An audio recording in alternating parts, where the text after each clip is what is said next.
C'est l'histoire de ce journaliste. Kake Minuesa, présentateur de l'émission Dommages collatéraux sur une petite chaîne privée espagnole. Un trublion à l'écoute des victimes d'injustice. Mais au début de l'année, Kake Minuesa a fait exploser les médias espagnols dans son collimateur, cette fois les bourreaux. 4 janvier dernier, une conférence de presse surréaliste. 73 membres de l'organisation séparatiste basque ETA, juste sortis de prison, prennent la pause. La plupart ont été condamnés pour meurtre, kidnapping ou attentat.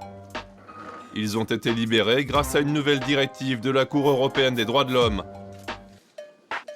Les journalistes n'osent pas poser de questions, l'ETA fait toujours peur, seul Kake Minuesa ose aller à l'abordage.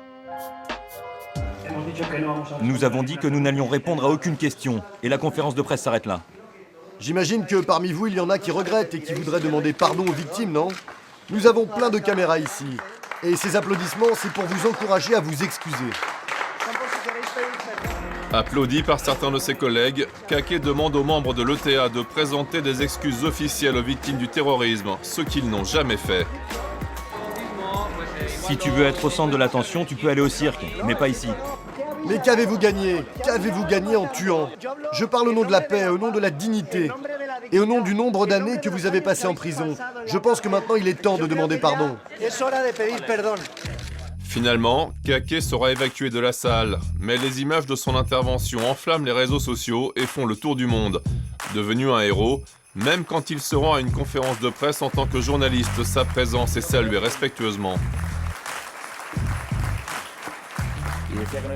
Ce n'est pas habituel ce que je vais dire, mais je voulais te féliciter pour le geste extraordinaire que tu as eu à Durango. Les plus hauts dignitaires de l'État espagnol lui donnent raison, comme ici le prince Felipe. Tu as eu mon texto? Oui, merci. Vous me confirmez que vous êtes toujours du côté des victimes? Oui, évidemment. Ou là, le ministre de l'Intérieur. Tu nous as fait honneur. Nous retrouvons Kake Minuesa dans les locaux de sa chaîne de télévision en banlieue de Madrid. Son geste, dit-il, a d'abord été motivé par l'indignation. Pendant la conférence, les membres d'ETA parlaient des 1500 années de prison cumulées qu'ils avaient effectuées. Ils disaient que le gouvernement devait faire un pas vers la paix. Ils parlaient de conflit, tous ces termes qu'ils utilisent comme si nous étions en guerre. Alors qu'en réalité, il n'y a pas de guerre ni de conflit. Ce sont juste des assassins qui étaient devant nous. Et à aucun moment, ils n'ont fait référence aux victimes qu'ils ont tuées. La colère de Kake Minuesa a mûri au fur et à mesure de ses reportages sur l'ETA. Est-ce qu'il y a encore de la peur dans le Pays basque? Est-ce que nous avons oublié les victimes? Dans une précédente émission tournée sur place, il s'était même rendu devant l'immeuble d'un membre d'ETA condamné pour 3 meurtres. Et l'accueil avait été plutôt agité.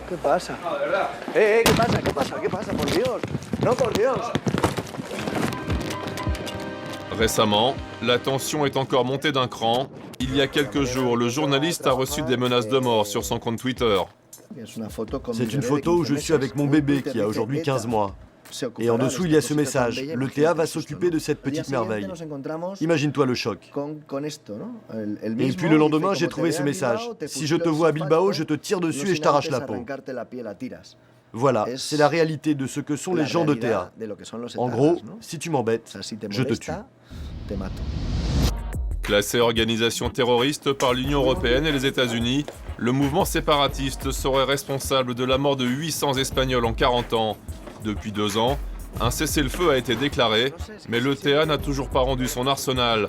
De quoi prendre les menaces au sérieux, même si Kake refuse de céder à la peur. Je continue à vivre une vie normale. Tu vois, je porte le pied de la caméra, je pars en interview. Ce qui se passe, c'est que maintenant, on reste tout le temps en éveil. Disons qu'au quotidien, on prend un peu plus de précautions qu'avant. Mais ce n'est pas de la peur, enfin pas trop.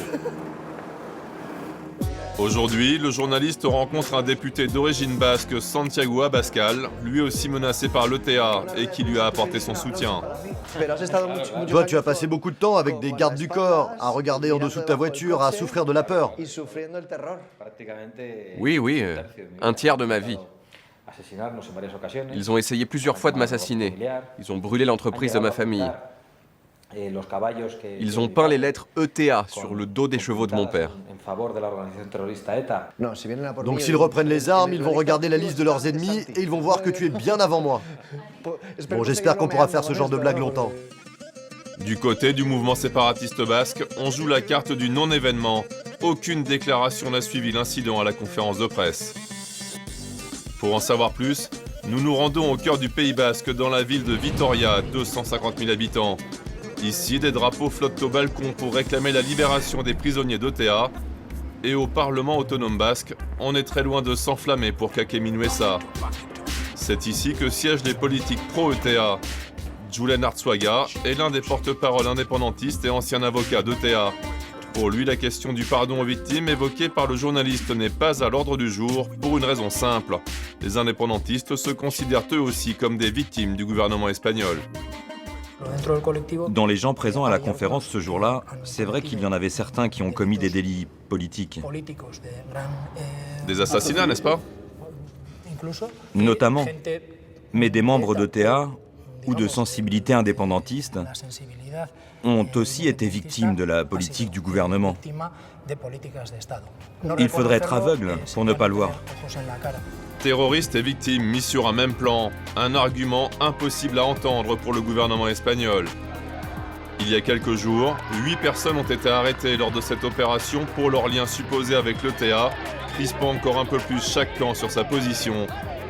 Au cœur de la mêlée, le nouveau héros espagnol Kake Minuesa a décidé de faire redescendre la pression. Il a annulé son prochain tournage au Pays basque pour reprendre le cours ordinaire de son émission.